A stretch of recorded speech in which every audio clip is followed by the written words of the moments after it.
everyone. It is time for Old Roommates. Today on the show, we revisit Ordinary People from 1980, starring Mary Tyler Moore, Donald Sutherland, Timothy Hutton, as well as a variety of other folks. So grab your nearest therapist, settle down, get ready to talk it out, and turn it up. It's time for Old Roommates.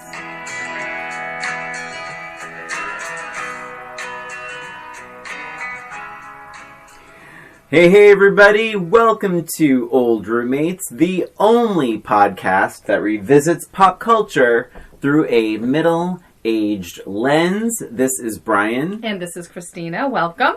And today we are talking about Ordinary People, released September 19th, 1980. Of course, the Oscar winner for Best Picture, and Best Director, and Best Supporting Actor, and Best Screenplay, and I mean so many accolades for this film. And if anyone remembers from your Q&A video up on Patreon, it's one of your all-time favorite movies. Dramas, for sure, yeah. And yes, that's accurate. So we begin as we always do. Almost always do. With then, Christina, I am dying to know, we have never talked about this. No, we have never. So let's hear it. When was the first time you saw Ordinary People? Ryan, you're going to probably laugh about this. So the first time I saw this movie, it was a recommendation from you. I don't know if you remember this or not, but it was, God, how old was I? All right, I was in probably my early 30s. Okay. And I volunteered to become a part of a study to go to a hospital for a couple of days, not a mental hospital, I know what you're thinking, but just a hospital. And what they would do is they would just draw some blood at random times, and they were doing a study to help infertility in women, actually. And not that I have any infertility issues or anything like that, but they were just doing a study, and they needed people to give blood. But it required me to stay in the hospital for 2 days straight. And you actually gave me a few movies. Do you remember this at all? No. Maybe you didn't give me the movies. I think you gave me recommendations, actually, now that I think about it. Because I'm like, well, I'm going to be there for a couple of days. I need to get some movies to watch.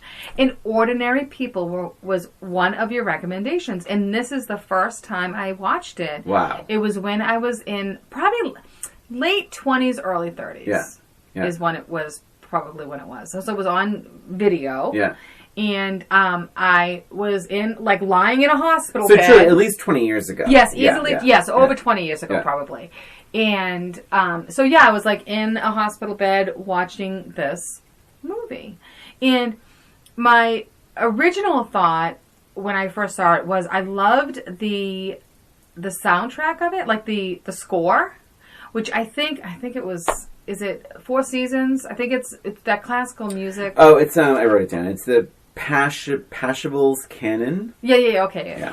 It sounds similar to the Four Canons. But anyway, but that was the first time I watched it, and I remember being pretty captivated by it and feeling really bad for the son. Mm-hmm.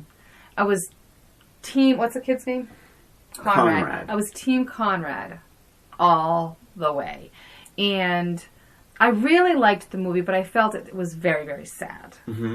So, it was just a sad movie to watch. But I liked it, and I appreciate it. I'm a big fan of Mary Tyler Moore, always have been. And I like Donald Sutherland. I don't know if I'm his number one fan, but I do like him a lot.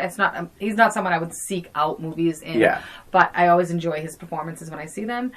But love Mary Tyler Moore, especially in dramas. I find I like her a lot in dramas. But anyway, great performances. I really enjoyed the movie, but just walked away from that just feeling really sad. Mm-hmm. What about you, Brian?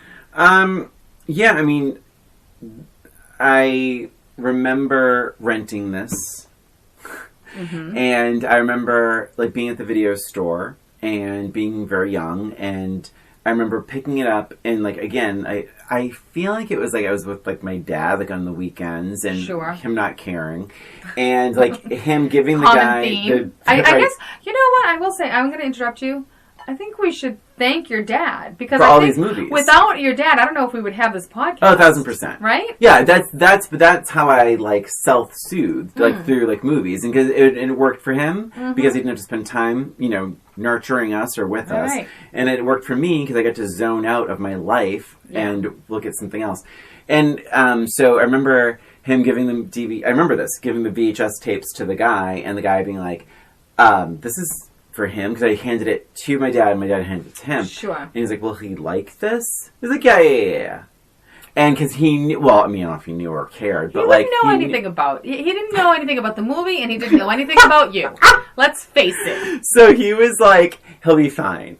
And because I remember saying, it's like, no, it won the Oscar. Like, because even at like, say, 12 or how old or whatever how old I was, it's like, if it won the Oscar, then it has to be good. And I remember like being like, oh my god, like these people are wealthy, this house is huge, and like what could their problems possibly be? Isn't that an interesting perspective? Oh yeah, because it was like on lunch tickets, like we did not have money, and so I remember like being like, what are the problems of this very wealthy family? And being, say, I don't want to get this wrong, but I didn't check like when it came out on VHS, but whatever it did is when I say it was 82 or 83, let's say it was 83, right? even. Like, so it's like we're talking about a 10 or 11-year-old child. Yes. Watching Ordinary People. But isn't that interesting, though? You're feeling like, you have some troubles because you don't have money, but then you're feeling like, oh, if I had money, I wouldn't have any trouble at all. Right. I think you always think that. I think anytime you don't have money, you're thinking, if I only had money, and then it's like, but then to watch a different perspective,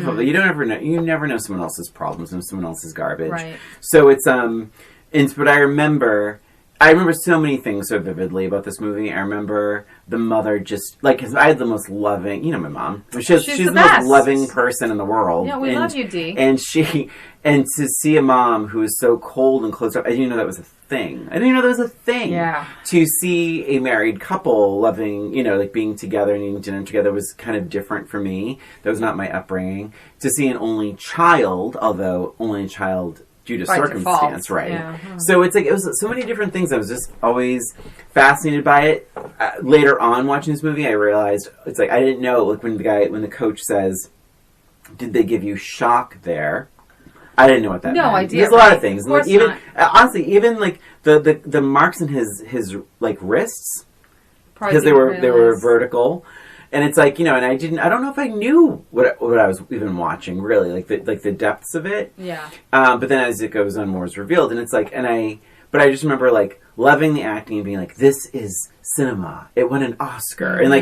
And when you're young and impressionable and into movies, you tend to go after the things that are critically praised. Sure. So loved it young. And then, and I did, of course, watched it later on in like later years. I showed it to Carl. I just moved to New York. I moved to New York in 2002. And like one of the first movies, like we didn't have cable. Like we hadn't had cable installed yet. So like we watched our VHS tapes or DVDs. Sure, yeah. Probably VHS. And it was like, and I had Ordinary People. He'd never seen it. And he loved it. And I loved it all over again. I hadn't seen it in a really long time. So it remains one of my favorite movies. But I had not, for the podcast, I have not seen it in several years. Yeah. So to revisit it was an interesting experience. Nice. And now let's talk about Now let's talk about now. Now we'll talk about now. So I think the first, I'm going in it and I'm thinking it's going to be depressed. And of course I have so many more life experiences than I did. And so I knew that was going to be a little bit challenging to watch something that could hit a little closer to home. But I kept an open mind, and I was watching it, and I think my initial thought was, first, the acting is still incredible. Mm-hmm. I mean, to think about all of the complex emotions that these people are dealing with, and not only what they're dealing with, so they're dealing with these emotions, but they're also trying to hide their emotions that they're dealing with. I mean, that's a lot of heavy acting. Mm-hmm. I don't think I could ever do that. Mm-hmm. But, so that was one of my first impressions, like, wow, they are just so good. I was a little bit blurry on I knew the events that happened, but I was blurry in what we saw and what we didn't see and where it took place. For some reason, I was thinking it took place after the brother died, but before the suicide attempt. For some reason, I was thinking that we saw the suicide attempt at the beginning of the movie. Yeah, so it was kind of, that was interesting. So I was a little bit looking for that, like waiting for that, and then realizing, oh, wait. Oh, that already happened off screen. Yeah. Okay. So it was a little bit tense, actually, when I started watching it. I'm like, oh, I'm not sure if I want to see this. But it was a different way to look at it. I really felt like a lot of what they were dealing with in the movie is very... It's talked about now. So what I would have seen back then as sort of, oh, I wonder what's going to happen. I wonder what they're dealing with. I wonder what they're going through. Now I'm watching it, and it was almost like right away thinking, oh, yeah, it's survival guilt. Mm-hmm. So to me, it was a little bit obvious going through the life experiences that I have. Mm-hmm. So it was a different perspective for sure. Mm-hmm.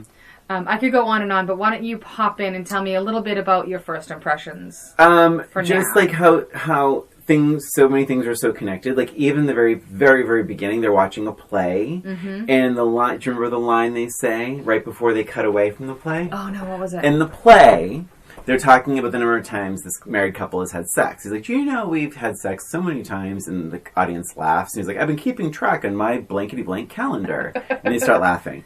The last line, he's like, no matter what, though, I do know that I have never fallen out of love with you. And you remember that because at the end, he says, I don't know if I love you anymore. Yes. And I just think it's like, of all the dialogue, of all the plays they could have seen, of all the dialogue lines in a play, that it's like, it's a little on the nose. Yes. And interesting compared to where we end at the end. But I think for me, it was like, so much about it is like the tone, and then it just maintains that tone. Yes. Even the happy moments are like, how long is this gonna last? It's like, there's like times where it's like, you're like, even when they're having fun or laughing, it's like, this isn't gonna, like something bad. Well, you feel like the fun is forced. Mm-hmm. You don't feel like it's a genuine fun. You feel like they're having fun because they're supposed to be having fun. Mm-hmm. That was the sense I got. Yeah. I didn't feel like they were really having fun. Well, but I mean, like, I think they're trying, the dad is trying to cheer him up. He's trying to keep him up and happy and up. Right. And the mother is in her own world. It's like she's had a loss. And I think that's the whole, like, one of the biggest points about this is like, you're not dealing with something.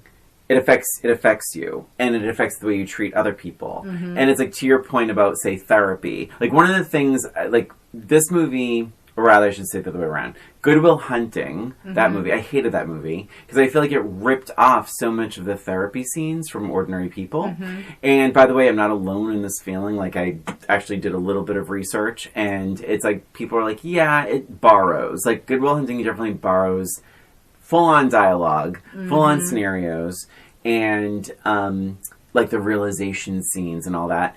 And so we know so much more about therapy. We know so much more about repressed guilt. We know so much more about the dangers of not talking about your emotions. Yes. And so everyone's fine. Like that's brought up a few times, which I noticed more on the rewatch. I noticed more in my middle-aged lens. Yeah. That so much, they say that out loud. It's like, we never talked about it. We never talked about it. It's like, what's there to talk about? Who would talk about this? Like, and it's like, the thing is, I get it. Absolutely. Who wants to talk about their son drowning? Who wants to talk about their son trying to kill themselves? Like, who wants to talk about that? And and there's that misconception that, or for some, that you can handle your own problems and you keep them in boxes, you compartmentalize, so you can live your life. You know, but there's also like public pressure, public observation, public opinion, and what people might think of you as a mother, or might they think of you as a brother, or as a classmate that you've tried to kill yourself, or a mother who, God, one son drowns, and one kid tries to kill himself. What kind of mother are you? What kind of father are you? And so there's all of those things, but when you don't talk about them, they manifest into the treatment of others. And of course, but that is a very 2021 yes, thing. So I was saying, yeah. I'm thinking to myself, it's so flip-flop now. I think that there's so much judgment back then, in 1980, if, this happens and you see a psychiatrist, you're crazy. You're nuts. You don't talk about that. You would never talk about seeing a psychiatrist, ever. That would be crazy, right? You'd be labeled crazy. Whereas now, I think if you didn't see a therapist, if you didn't see a psychiatrist or get help or, God forbid, take drugs or something like that to calm yourself, right? Yeah. Then there's something wrong with you there. Like, you're not helping yourself. Like, I think it's a flip-flop point of view right now. I think you're judged more if you don't seek out external help. Everything it's called self-care now. Right. Like, there are apps for mental health. Oh my God. I used it during COVID. I went to I talked to I'm just kidding. 3 different times. And 3 different times I used different apps in Talkspace or whatever it's called, and the and then just virtual what do you call them? Like the Zoom virtual appointments, yeah. So, and it helps just to have that impartial person to talk to. But it's 1980, it's a very different thing, and you could almost credit this movie and say it puts therapy out in the forefront. Yes. And how that it's really, you kind of really need it. The person that really loses here is the person that doesn't seek help.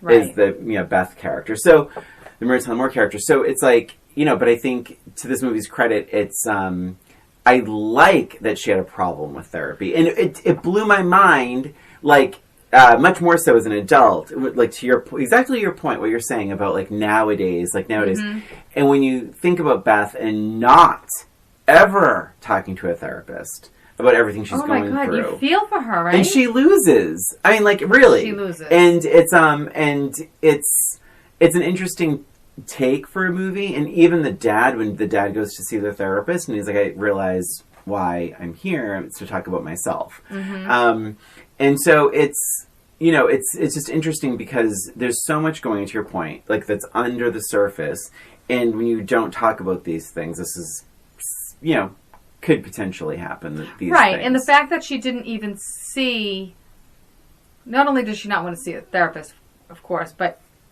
she doesn't even see how she's treating other people. No. She has no idea that she's doing anything differently than she ever did. She has no idea about that. And I will tell you, so when I watched it before, I was Team Conrad. This time around, I related, not related in that way, but I really, really understood where the mom was coming from, where Beth was.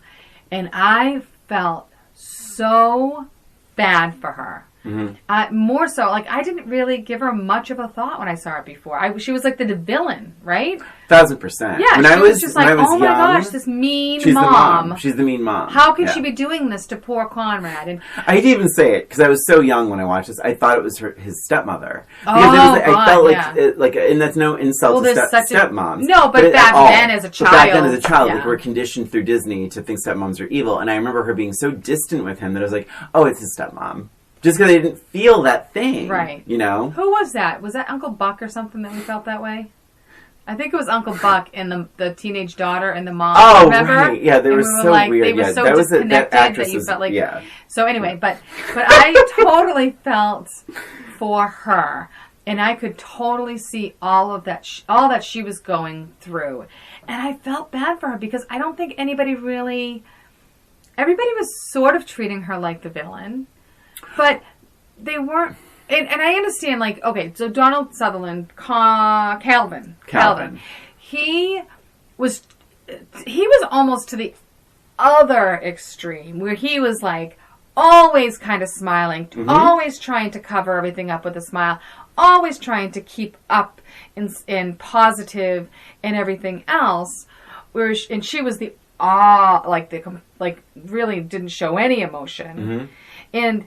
But I felt like even when he was trying to support her, he wasn't really seeing her. And, like, it was insane. Like, listening to the fights that they had, I was like, oh my God, I get it, Beth. I get it. Because her perspective of him is that he's on the son's side. Mm-hmm. And she's like, you always take his side. You always take his side. And he's just like, I'm trying to help. But I could see where she was coming from. Well, because I think that... So it's funny because, yes...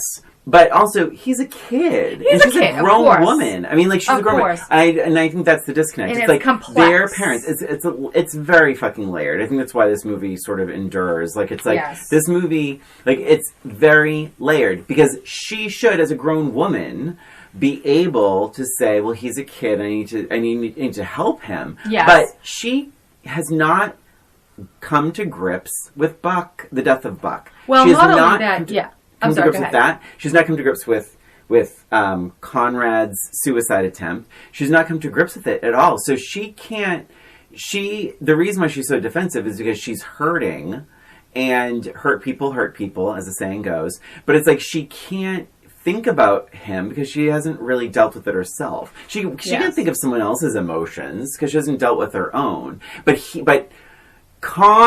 Calvin... is not a therapist who doesn't know these things. So he is being hard on her at times. At the same time, Donald Sutherland was not nominated for an Oscar. So all those nominations, he didn't get nominated. Wow. And I think it's because he's emasculated. Yeah. He's an emasculated character. And I think the Academy, which is mostly old men, don't want to honor an emasculated character. That's he was so, like, on the surface, so positive. Like... But it's a dramatic performance. It's a super dramatic performance, especially as it gets, further into the movie.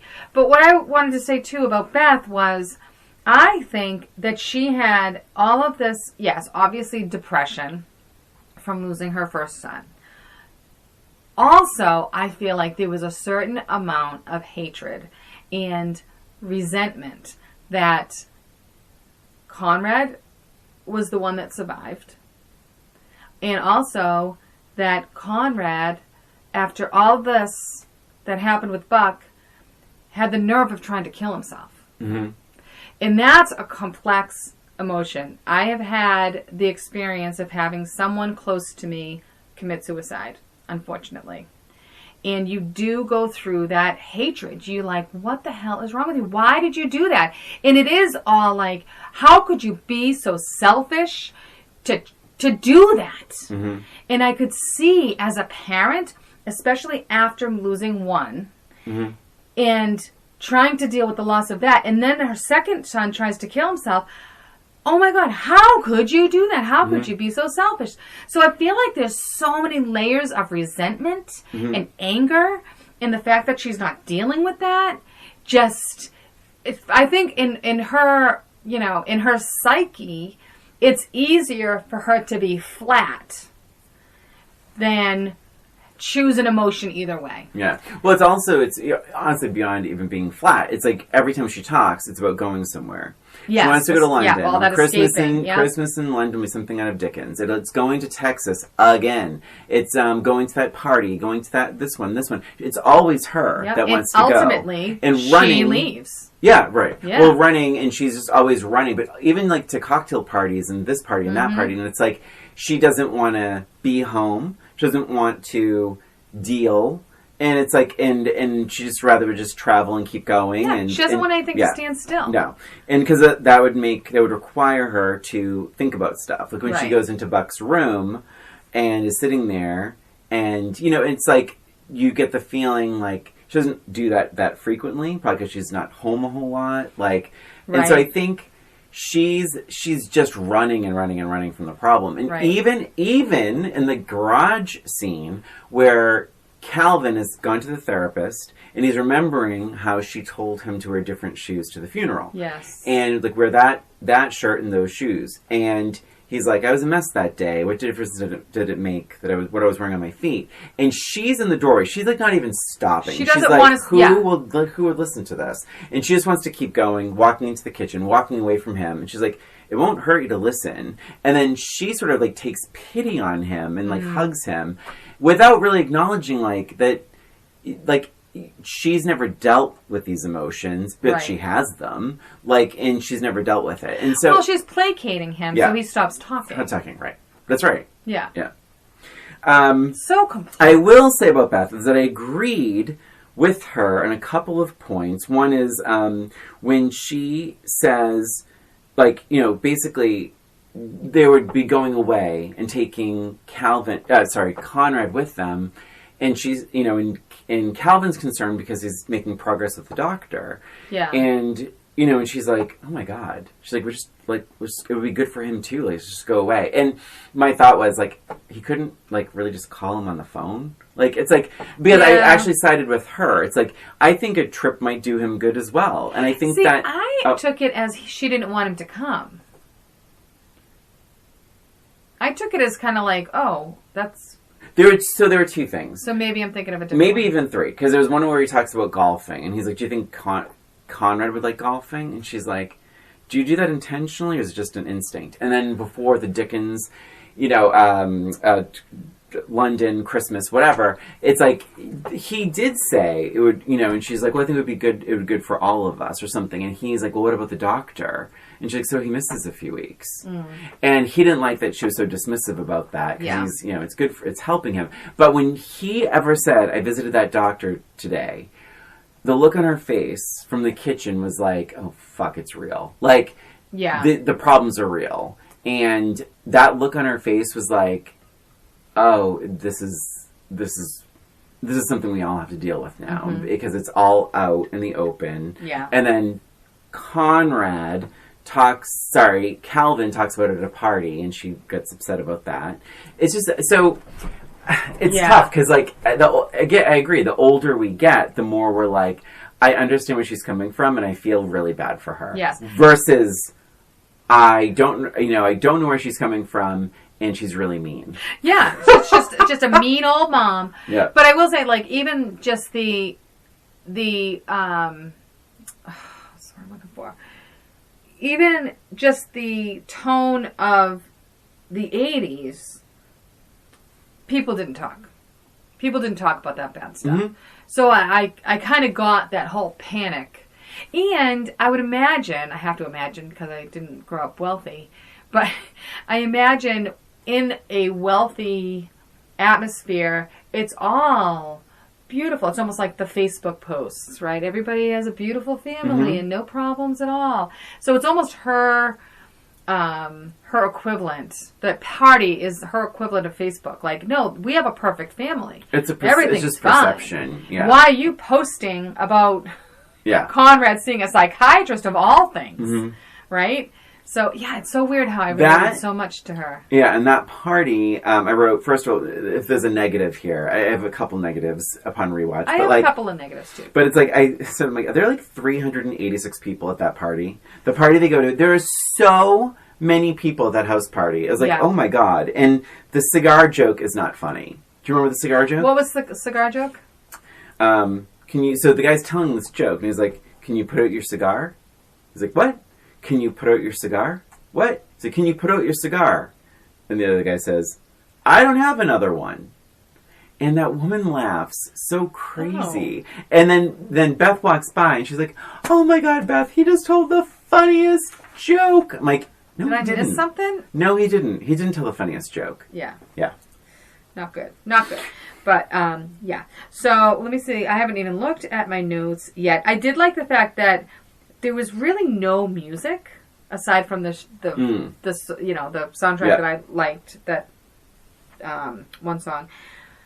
But it really was effective in setting that tone of isolation, I thought, without any music behind. You did feel very alone in those scenes. And it happened quite a bit. Quite a bit. I found the scenes to be really short, but it also made for a really good picture of his life, Conrad's life, where you just have like kind of blips of this and blips of that, and he's not really invested in any of it. And he's kind of like just kind of reworking like how to get back to living when he really doesn't want to. Right. Yeah. Trying to make it seem like everything's okay when clearly it's not.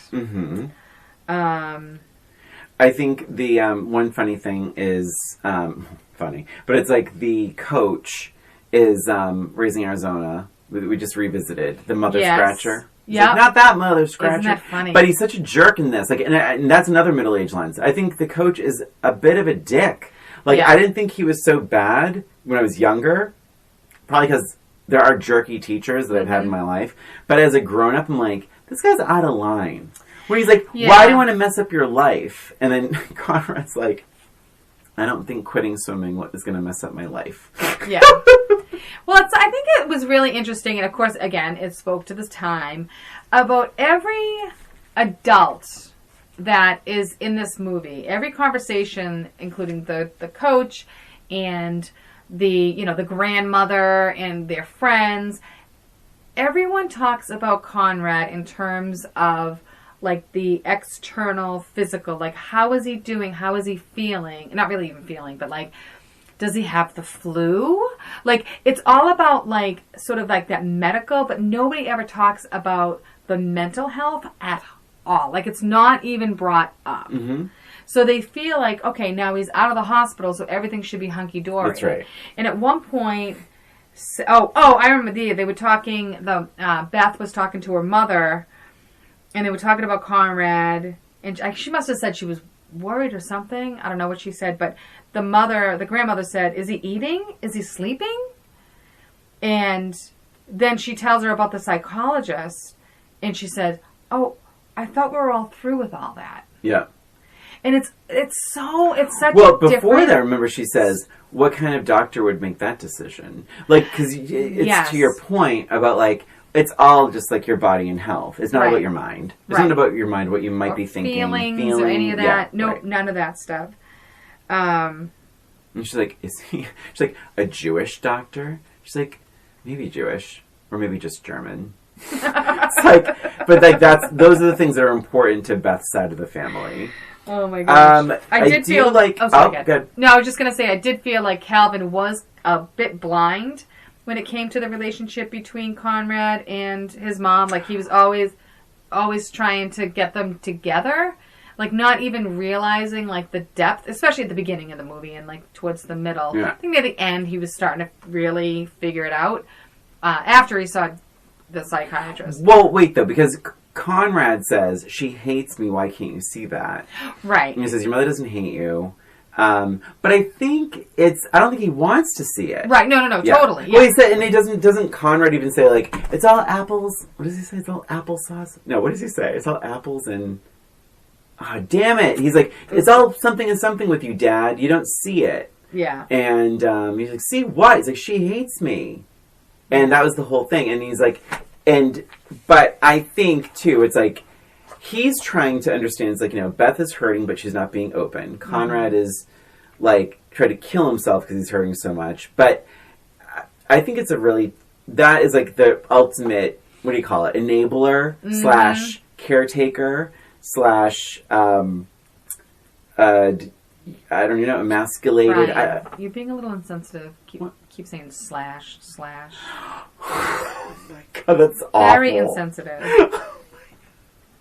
That's terrible. I wrote, when Beth gets angry. I think she has a lot of good moments where she's like, I think it is a very private matter. Yes. And also that scene where Calvin is talking to the host of the party. Yes. And you see, they're on a stairwell, and you see Beth's... God, it's almost like a horror movie. It is it's like a horror movie. Beth's arm goes through the bars of the staircase and just sort of rubs his shoulder like, what are you talking about, darling? Oh my God, please shut your mouth, darling. Yeah. And what did she say? Is he putting you to sleep yet? Or is he falling asleep on you yet? Yeah. She's so guarded. Oh. So, and it's like, again, yeah. So that's another thing. Like, she doesn't want anybody to know because she's embarrassed about everything. Yeah. Oh my God. Which you understand. What? Did she win Best Actress? No. Sissy Spacek won for Coal Miner's Daughter. But Mary Tyler Moore won the Golden Globe for Best Actress. Right. She deserved it. She was so good. I mean, so many emotions. So we're going to keep talking about Beth. I do like, oh my God, the Christmas tree scene. Yes. And she's like, what do you think? What do you think? She's like, very nice. And it's all about how she finds out that Conrad is not going to swim practice. Yes. And she's like... She's so mad. And she's like, why? How couldn't I have known? It happened over a month ago. And she's not mad about Conrad quitting. Nope. She's mad because she found out about it. She was embarrassed. Mm-hmm. And her social standing... And what kind of mother is she? And she believes her son lies to her, and she believes it. And again, exactly. Yeah. It's a reflection of her not being a good mother. Her kid dying, her kid trying to kill himself, her kid lying to. This is all a reflection of her. And she's really double downing and in fact like almost keeping Conrad away and trying to be like an amazing wife. Yeah. So, making like great breakfast, making dinner, like, being the consummate like date. Well, she's just going through the motions as far as being... But also being very affectionate to Calvin. Yeah. I remember the first thing we see them there in bed together, and she's always wrapping her arms around him, kissing him on the cheek. I think, in this, again, a middle-aged lens thing, I think she's leaning into her wifelyhood because the motherhood thing has let her down in some very harsh ways. And so I think... Well, what else is she supposed to... what else can she do? She didn't have a job, right? No, but she could spend more time with... No, but she didn't want to do that. Right. Yeah. That's my point. Yes. Yeah, we're saying the same thing. We are saying the same thing. As much as you would like not to. Angry. You know what? Maybe you should call that therapist back up, Brian. You have some anger towards me. Maybe you should. No, I was saying you. No, I know, but I think you should. No. I have I don't see therapists. I have all of their numbers. Okay, what else? Let's talk about Dinah Manoff. Oh my God. How fucking sad is that whole... That whole interaction, but let me tell you something. I forgot about her. Okay. I did forget about her. The minute they were having a conversation and she was so happy, I said, she's a gone. Like, I said, she's not going to last. The first time you saw this, you thought No. Oh. I forgot about it from the first... I don't know what I was thinking about the last... I was probably surprised about the first time I saw it. But I forgot about her. I forgot about her in it. And in fact, I wrote it down like, oh, Dinah Manoff is in it? Yeah. And I forgot about her character. I forgot all about her. And as soon as I said, Karen is not doing well, and I underlined it, I saw that coming from a mile away. And that's another one of those middle-aged lens. Like, you can tell when someone is overcompensating. That's right. Perfect words. It was so sad to see her, and he's falling for it. Hook, line, he's like, oh my God, look at, she's doing so well. And I'm like, oh God, no, she's not. One thing that stuck out to me this time around, after not seeing it for many years, is when she hugs him. Mm-hmm. Like, anyone who's going to rewatch this, by the way, it's on Pluto. It's on Pluto. Oh, I didn't realize that. It's with ads, and sometimes the ads are very disruptive. But when she hugs him, her body almost like, it's like she makes a weird face, and her body almost goes insular. It goes like inward. Wow. And I never noticed that ever before.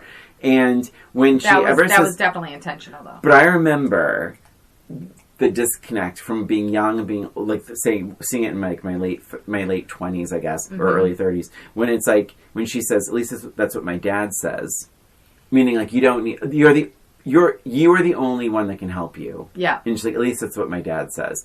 And I remember being young and being like, oh, okay, whatever. And then being an adult being like, wait, your father said what?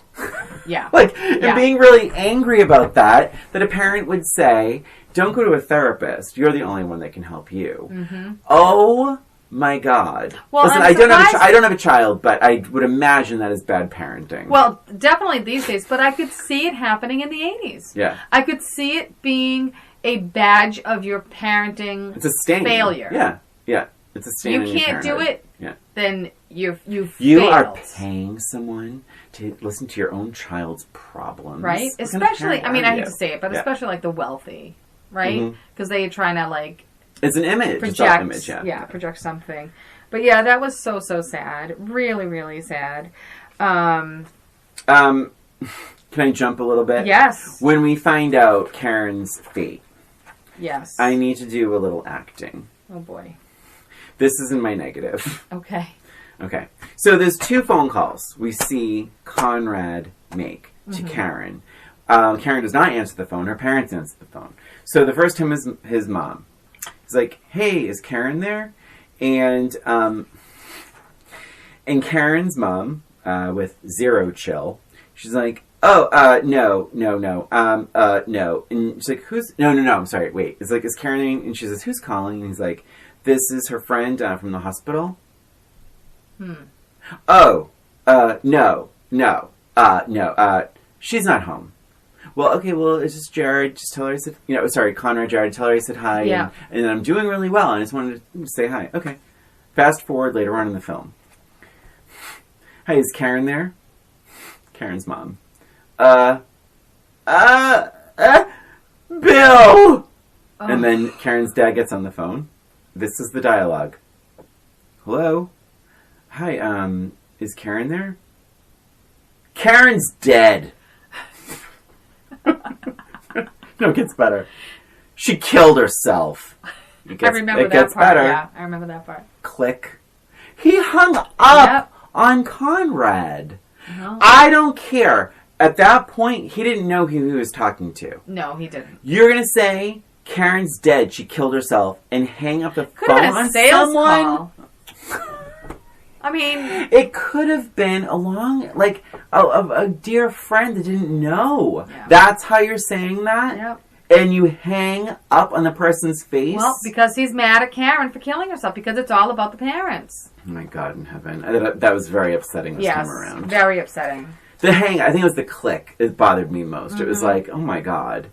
Mary Tyler Moore does a great pigeon impression when she talks about starting the car with a pigeon in the garage. And it is an amazing impression of a pigeon. She was good. I have a question for you, Christina, because I have watched this movie several times in my life. Okay. And I want to know.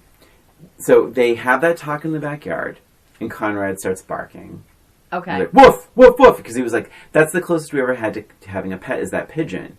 And Beth took that as like a slight against her as a mother. Because Buck really wanted a dog, and Beth really didn't. And now Beth feels like an insufficient mom because she denied a dog to Buck. So, Conrad starts barking.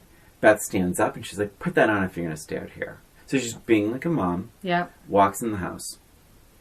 Conrad, shortly after that, follows her, and she's setting the table. And he says, Mom? No. She's like, can I help you? And she's like, with this? No. And he's like, well, can I help? And she's like, what you can do is clean up that messy closet of yours, right? Then there's a long, awkward silence. Many in this film. Yes. And he says, Mom? And then she looks at him. Nothing is said, and she says, because it really is a mess. What was he going to say? What do you think he was going to say to her? You enjoying the scene I'm talking about? I do know exactly yes. I don't know. I almost feel like he was trying to reach out and be like, because this is after he had that conversation with the psychiatrist, right? So he's understanding he needs to be angry. Like, that was after he had this, like, angry outburst, and he felt better about it. Mm-hmm.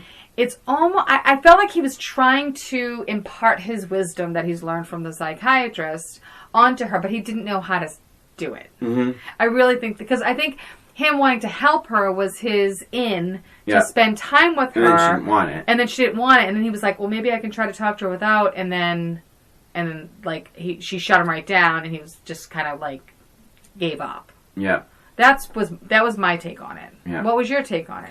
I don't know. I really don't know. I have no opinion. It's like he was like, I was like, what was he about to say? Like, I'm sorry for barking. I just want to be closer to you. Are you okay? Like, and it's so up for interpretation. I was just curious as to your take on that. Yeah, no, that's kind of what I was thinking.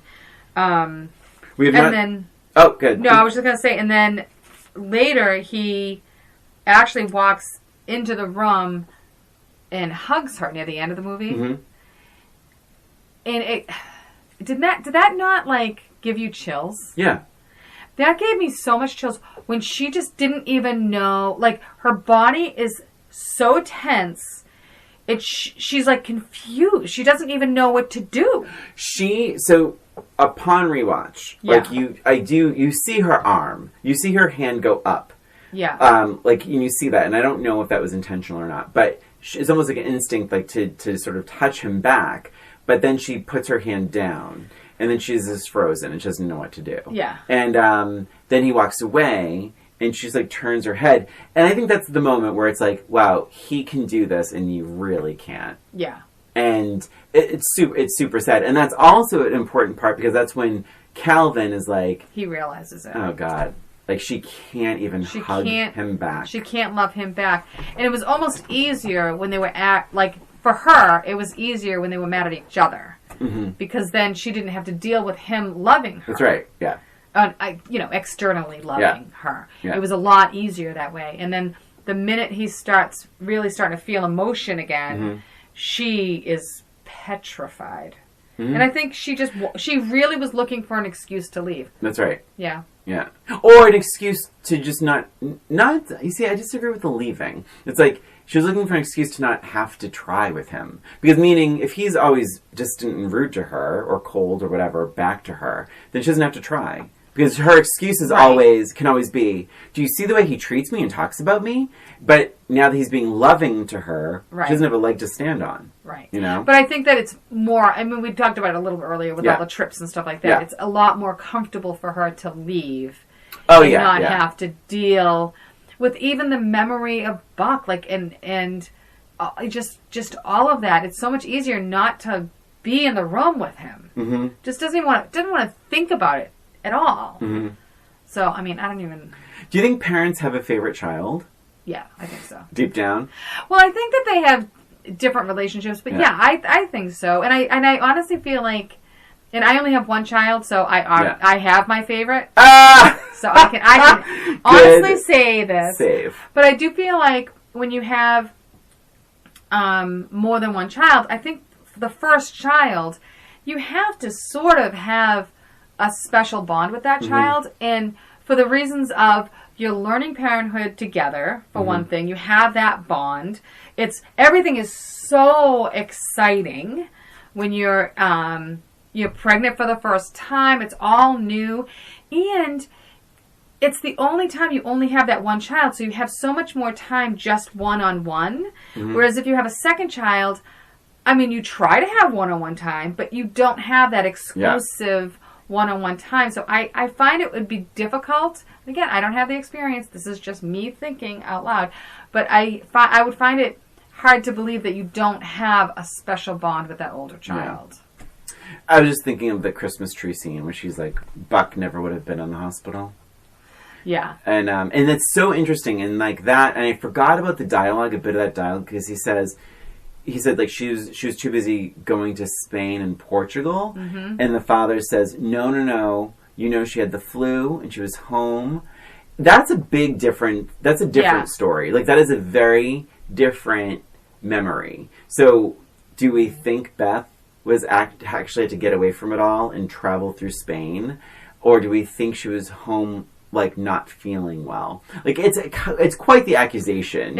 Yes. Right? I mean, and that's something that, in my middle-aged lens, like, that's something that I was like, what the fuck? How come we don't know enough? And I wonder if it's in the book. I have a different thought about that. I think she had to go away to, like, a mental institution in order to deal with all of it. I think that she went away because that's how people talked back then, right? Mm-hmm. You went away on a trip.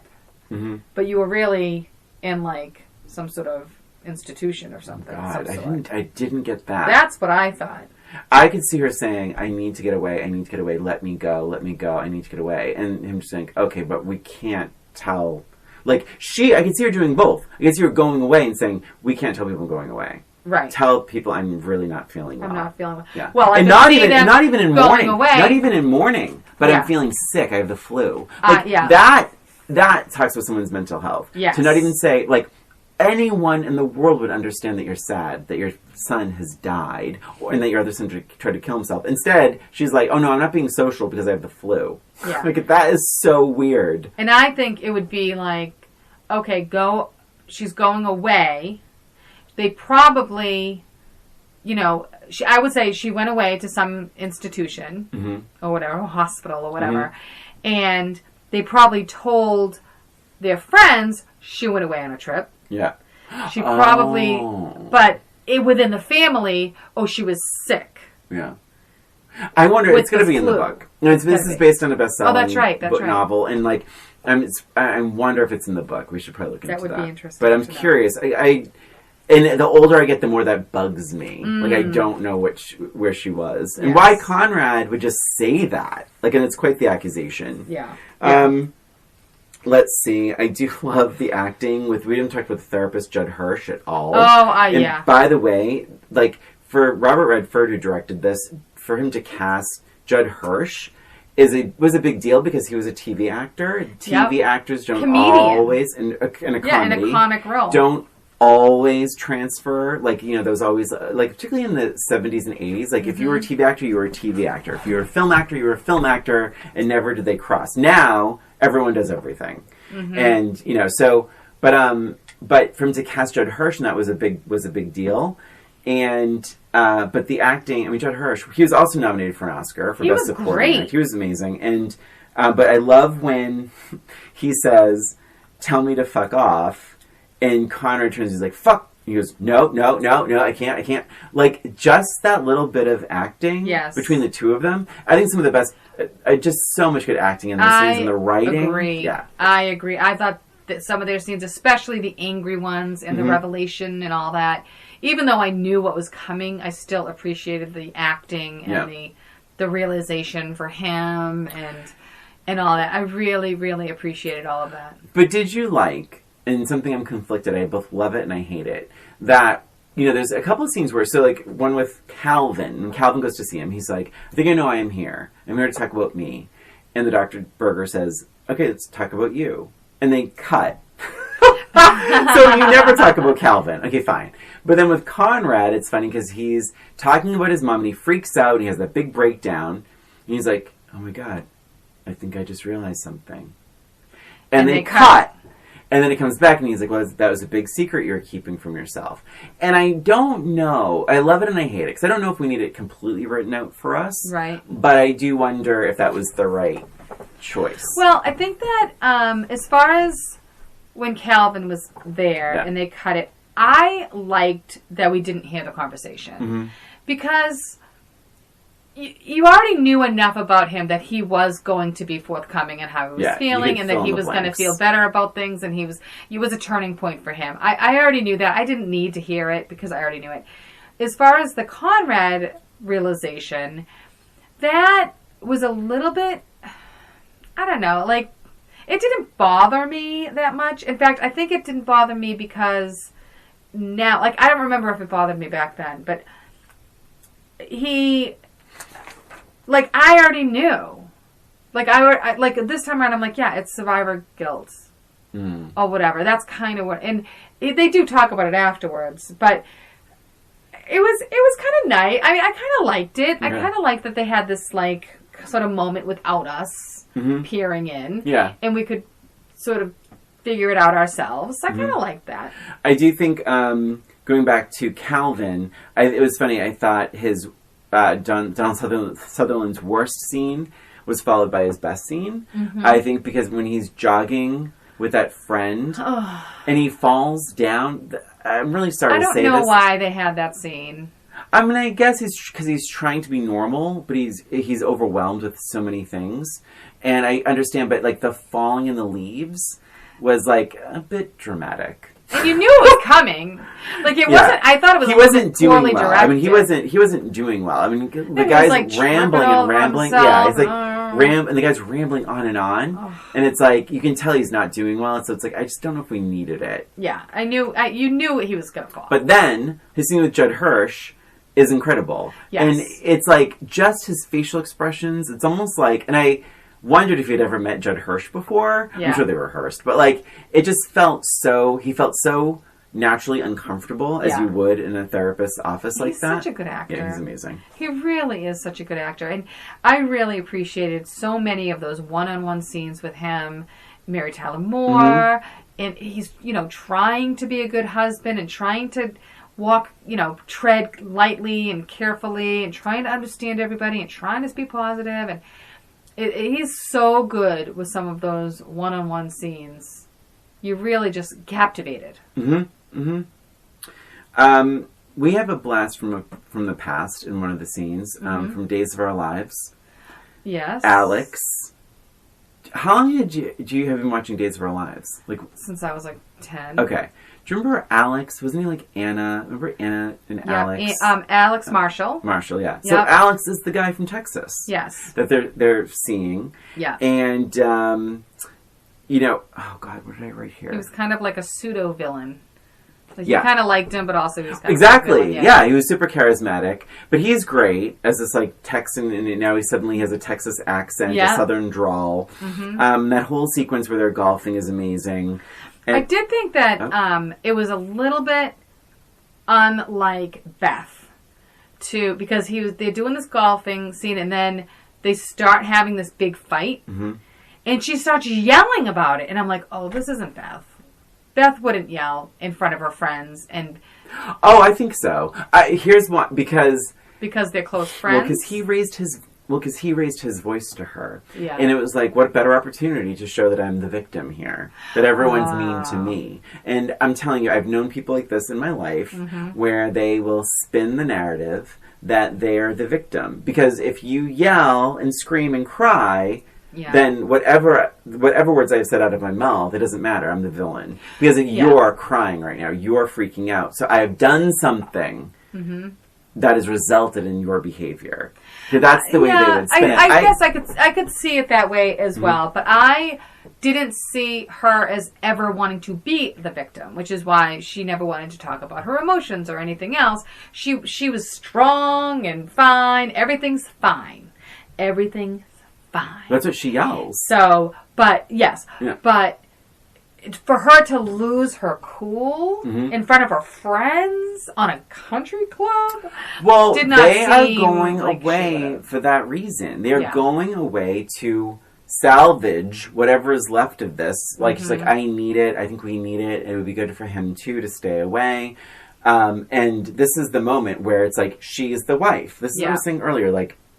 You know, she's basically trying to, like, show what a great wife she is. And now he is, like, not into it. He's like, you know, what about Calvin? And she's like, oh, my God. Like, why are you bringing him up? Like, and he gets mad. And he's trying to keep the goddamn family together. A line he has said more than once. Yeah. And, by the way, the Christmas scene where she says, don't talk to him the way he talks to you. Oh, my God. That is so evil. That is such an evil line. Yes. But when she has the scene, it's like, I think I believed it. I believe that the character would do that. And because she's supposed to be this amazing wife, and now here he is raising his voice to her. So she's like, oh, if you're going to raise your voice, I'm this perfect wife, then people are going to need to know what's going on. And honestly, there were only two people. I mean, people walking by were watching. Friends. Oh, that was really funny in the background. You see the people stopping and watching. No. And the wife I wish grabbed I her had. husband. Because it was like, that's totally real. Yes. If someone was freaking out, you'd be like, what's going on over here? But she, you know, the line, like, and that's the line that they always show is like, you know, and he's like, we just want you to be, whatever his name is, just wants you to be happy. And she's like, happy? You tell me the definition of happy. But first, you better make sure your kids are good and safe, that no one's fallen off a horse, been hit by a car, or drowned in that swimming pool you're so proud of. Ooh. And the wife's like, oh, Beth. And she's like, then you tell me how to be happy. And she, like, storms off. I mean, it's so jolting and upsetting because, to your point, like, she really loses it. She's been holding a lot of this in. Because everything we talked about this whole episode, she did the running away. Now she's run away to Texas. She's with other people. All she has to be is a good wife. That's it. Yeah. And she can't fucking win. And she's just letting it all rip.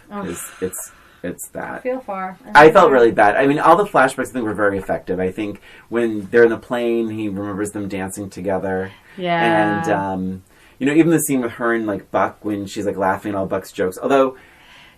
okay, what are you going to say? Because I have a note about that. I wondered, like, the way she was laying on the ground in a very short skirt, like a tennis skirt, it looked like, and she's giggling, and I wondered, and maybe this is more in the book, but, like, it seemed like she wanted Buck to think she was cute, or she thought Buck was handsome, or I don't know. That took a lot to spit that out. What did you say? I said the flashback was a little strange and very flirty. Yeah, the giggling. It's like flirty giggling. Yeah, flirty. And she was like, I think she almost like touched her like neck a little bit, like a very like flirty-ish, laying on the picnic blanket. Like, what is she doing? In a skirt. Yeah, and her knees were up. Like it's like, So maybe it's in the book.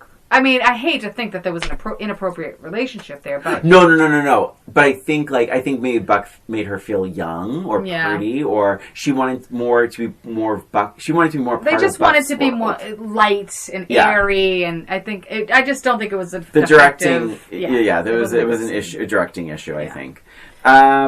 I think we need to take a little break. Yeah. Yes. Let's take a break, and we will come right back with, I'm sure, a little bit more to talk about. Yes. Hey there, it's Brian. And Christina. And we have some exciting news. We now have bonus content on Patreon. If you're a fan of old roommates or simply enjoy revisiting pop culture, we would love for you to check out our page at patreon.com/oldroommates. Patrons of Old Roommates can expect exclusive content such as special episodes, movie recommendations, special videos from us, and bonus content, among other things. Your support will help us to create more content, offset publishing costs, and expand our resources to improve your listening experience. Whether you become a patron or not, we appreciate your support. Drop us a comment on social media, give us a rating or review on your podcast app of choice, or send us a message at oldroommatespod@gmail.com. We would love to hear from you. Thank you for listening, and now, back to the show.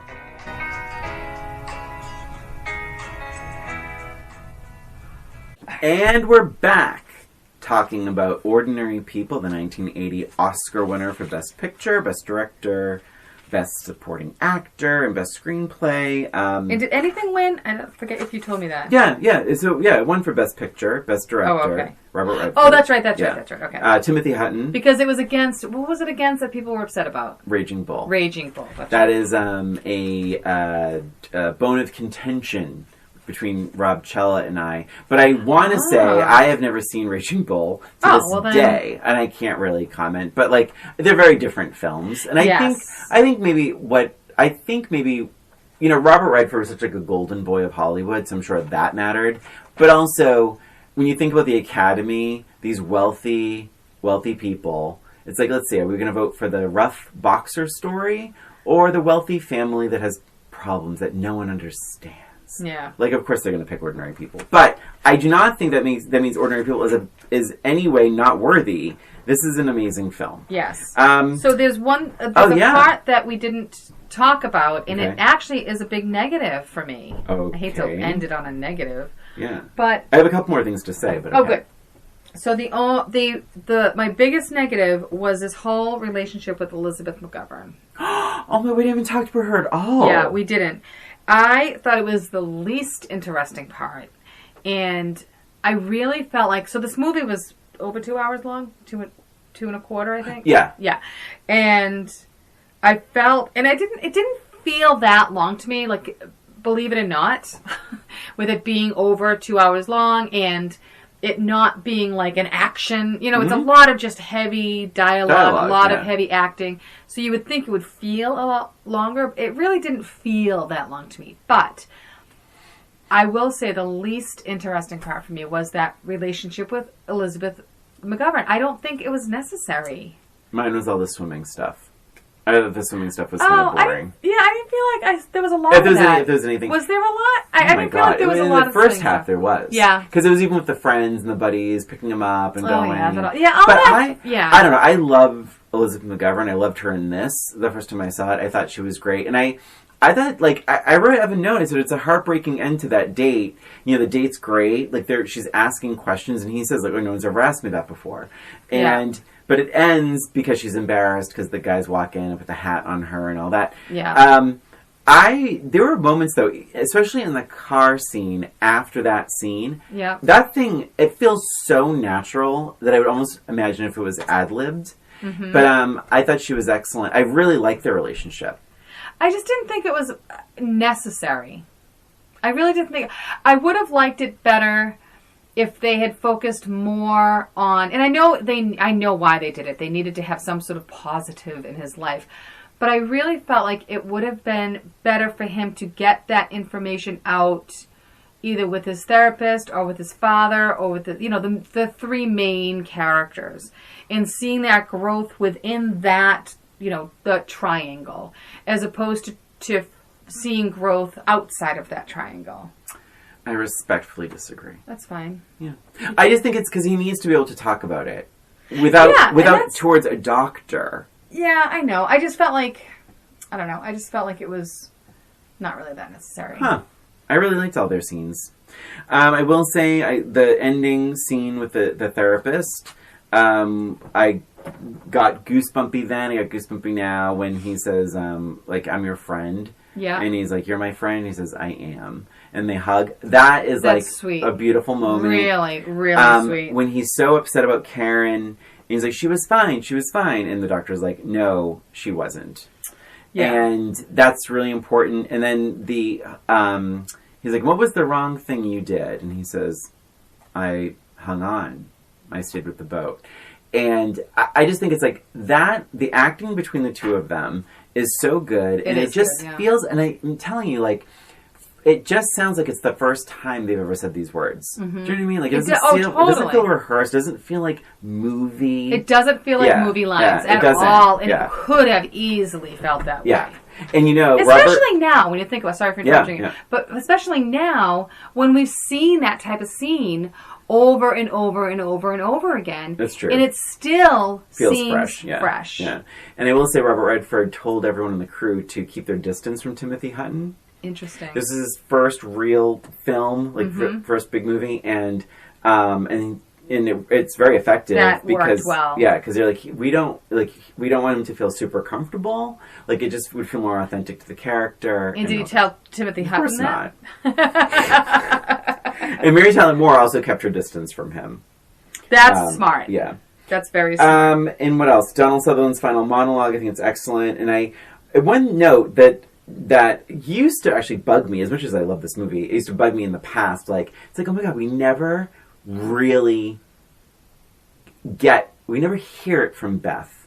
We never really hear what she's going through. And yet, now that I'm middle-aged, it's like, I love that we don't.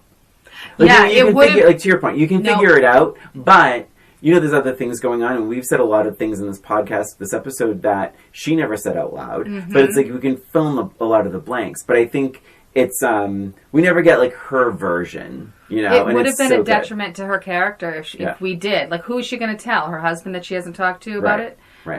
All of a sudden she's going to open it up because the audience wants her to? Yeah, right. Right? It wouldn't have I would have been upset if that happened. Yeah. Yeah. Let's see. Budget, $6 million. The box office was $90 million. Wow.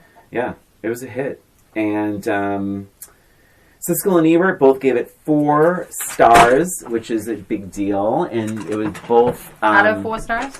Out of 4 stars. And it was their... for one, it was their top movie of the year. For the other one, it was their second favorite movie of the year. Or maybe their second and third movie. I'm sure Raging Bull was in there as well. Oh, boy. But, 1980. We'll have to ask Bob. He'll know. That piece of music you referenced a few times. So that was centuries old, that piece of music. Yes. And after Ordinary People, it, like, basically started showing up in every other wedding you'd ever go to. Yeah. It was actually, when we used to work at Jordan's, it used to be in, I don't know if it was in the men's room, but downstairs, when you first walked in, they have those beautiful bathrooms to the left. Oh my God, you're right. They used to play it in there. Yeah, the atrium. Yeah. Yeah. And then the story is Robert Redford was in the middle of thinking about casting this film, and he was sitting on the beach, and he saw a woman walking on the beach looking very somber and distraught. There was something on her mind, and he's like, that's the feeling I want for Beth. And the woman was Mary Tyler Moore. Oh my God. Who was dealing with the loss of her son. Oh. and the loss of her sister within months of each other. Her sister died of an overdose. The son died of unknown circumstances. They believe it may have been drug-related. They're not sure, and it was never really revealed. She wrote a memoir called After All, which is excellent. But those are my notes. Anything else, Christina, before we get into our questions? That's all I have for notes. So, Brian, I have to know, did you like it more, less, the same this time around? I think I may have even liked it more, which is beyond that me. That is crazy. Yeah, how about you? I definitely liked it more. Yeah. Yeah, because I feel like there were a lot more complex emotions that I was feeling while I was watching it this time. Yeah. Whereas opposed to last time, I just felt like it was very sad.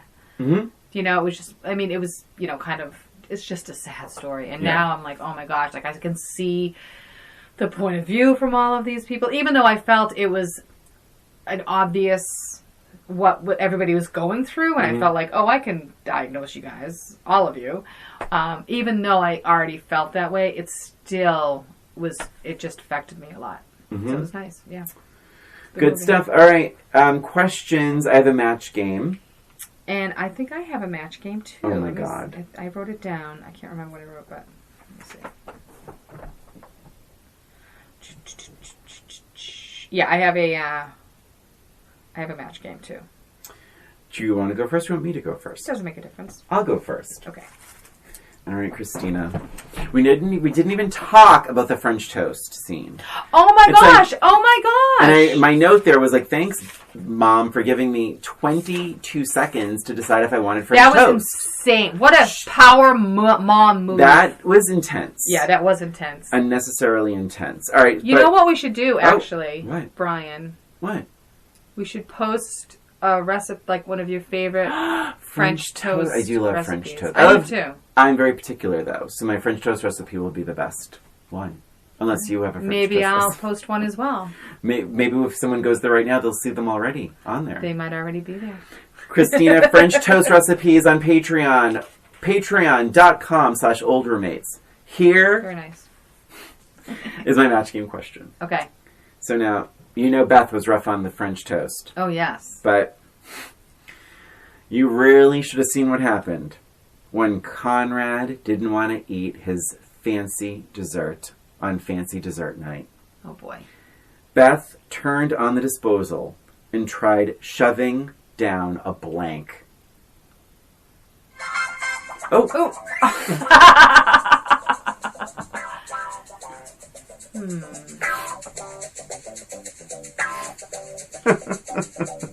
All right. Well, I'm not sure what to do here, but all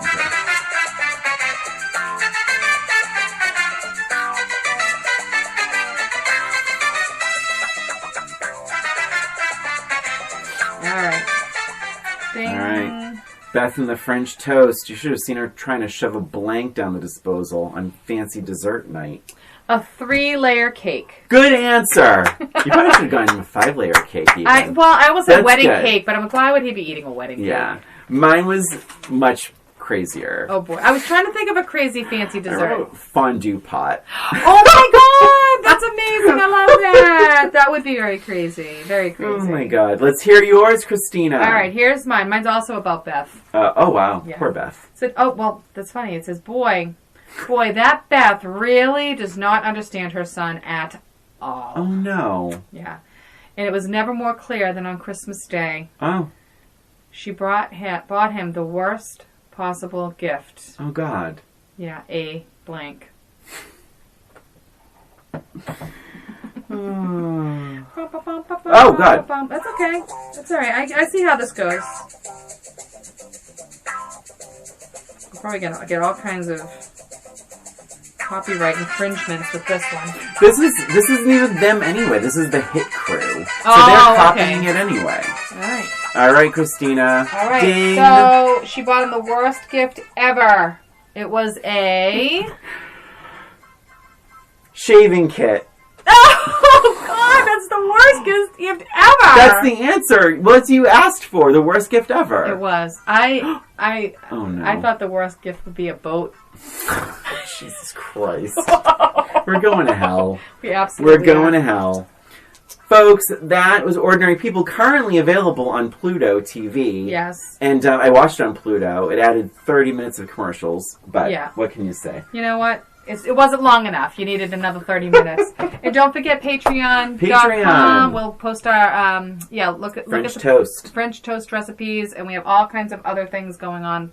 We have our worst comedies ever videos up there. See if you guys agree. And bonus episodes, Bon Jovi, Good Times. There's so much good stuff, so many guys. bonuses. And thank you so much for your support. Yeah. And that's it for us in this episode of Old Roommates. Thanks for listening. Please subscribe to Old Roommates on iTunes, YouTube, or wherever you listen to podcasts. And please give us a rating or review while you're there. And if you're interested in more Old Roommates, including special episodes, bonus content, movie recommendations, and more, visit our Patreon page at patreon.com. That's patreon.com/Old Roommates. Comments and ideas can be emailed to us at oldroommatespod@gmail.com. And don't forget to follow us on social media at Old Roommates. Thanks again for listening. This is Christina. And this is Brian. Until next time.